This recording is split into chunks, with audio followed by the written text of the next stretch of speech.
નમસ્કાર, આપ જોઈ રહ્યા છો નેશન પ્લસ ન્યૂઝ. હું છું આપની સાથે હિતલ ભગત.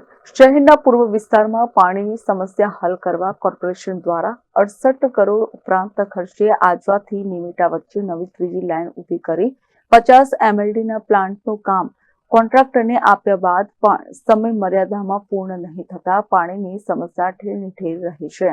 શહેરમાં ઉનાળુ, ચોમાસું કે પછી શિયાળો હોય, પૂર્વ વિસ્તારમાં ખાસ કરીને પાણીની પુકારો પડતી હોય છે, જેની કાઉન્સિલર દ્વારા વારંવાર રજૂઆત કરવામાં પણ આવે છે. ત્યારે કોન્ટ્રાક્ટર દ્વારા 68.5 કરોડના ખર્ચે પ્લાન્ટ બનાવવાનું કામગીરી વર્ષ 2020માં શરૂ કરી હતી, જે 18 મહિનામાં પૂર્ણ કરવાની હતી. પરંતુ કુકડગાય ગતિએ ચાલતી કામગીરીને પગલે હજુ સુધી કોન્ટ્રાક્ટર કામગીરી પૂર્ણ કરી શકતો નથી. અધવચ્ચે કામ બંધ કરીને કોન્ટ્રાક્ટર જતો રહેતા 45થી વધુ નોટિસો પાણી પુરવઠા વિભાગે આપી હતી, પરંતુ બ્લેકલિસ્ટ કરવાની તસ્દી લીધી ન હતી.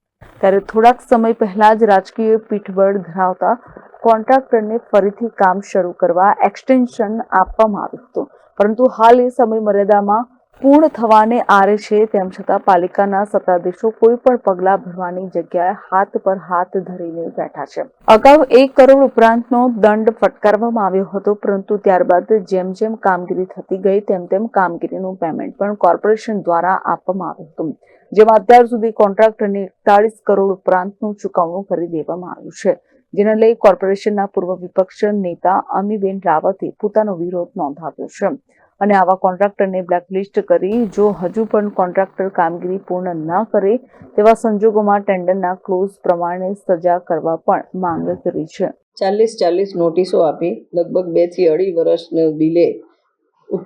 પૂર્વ ઝોન માટે ખૂબ ઇમ્પોર્ટન્ટ આ કામ હતું. પાણીનું ત્યાં બહુ મોટો કકડાટ છે, લોકોને ટેન્કર રાજ થઈ ગયું છે, એ રીતની વાત થાય છે. ત્યારે આ કામમાં જે ડિલે છે એ ડિલેની પાછળ મુખ્ય કારણ એ હતું કે પાઇપોના ભાવ વધી ગયા છે અને એમાં પ્રાઇસ એસ્કેલેશનનો ક્લોઝ નહોતો. ઇજારદારે આ કામ કરવાની ના પાડી હતી.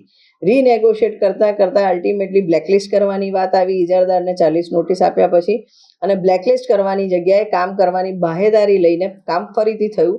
તેમ છતાં ગોકળગાય ગતિએ કામ ચાલે છે. સાંભળ્યું છે કે અતાપીમાંથી જે જૂની લાઈન હતી એ બી 50 MLDની લાઈન હતી, એને બી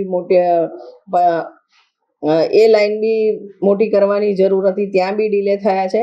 પણ અલ્ટિમેટલી વડોદરા શહેરના નાગરિકો સફર કરી રહ્યા છે અને જે ઇજારદારે કામ વર્ષો પહેલાં પૂરું કરવું જોઈતું હતું હજી સુધી પૂરું નથી થયું.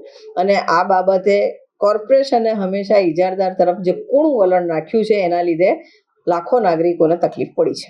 આવતા આ મહિનાની અંદર એનો જે એક્સટેન્ડ કરવામાં આવ્યો ઇજારો એ પણ પૂર્ણ થઈ રહ્યો જેવી જાણકારી મળી છે. શું કહેશો, શું પરિસ્થિતિ થશે? એક્ઝિટ સ્ટેટસ રાઇટ નાઉ શું છે મને ખ્યાલ નથી, પણ જો ટાઈમ લિમિટમાં કામ ના થાય તો ટેન્ડરના ક્લોઝ પ્રમાણે અને જે ફરી એમની સાથે રીનેગોશિએટ કરીને જે ટર્મ્સ નક્કી થઈ હતી એનું વાયોલેશન થતું હોય તો ડેફિનેટલી કોર્પોરેશને ટેન્ડર ક્લોઝ પ્રમાણે આમાં આગળ સજા કરવી જોઈએ. Bureau report, Nation Plus News, Vadodara. સમાચારોના સતત અપડેટ મેળવવા માટે અમારી નેશન પ્લસ ન્યૂઝની YouTube ચેનલને સબસ્ક્રાઇબ કરો, બેલ આઇકન દબાવો અને જોડાયેલા રહો ફેસબુક, ઇન્સ્ટાગ્રામ અને ટ્વિટર પર.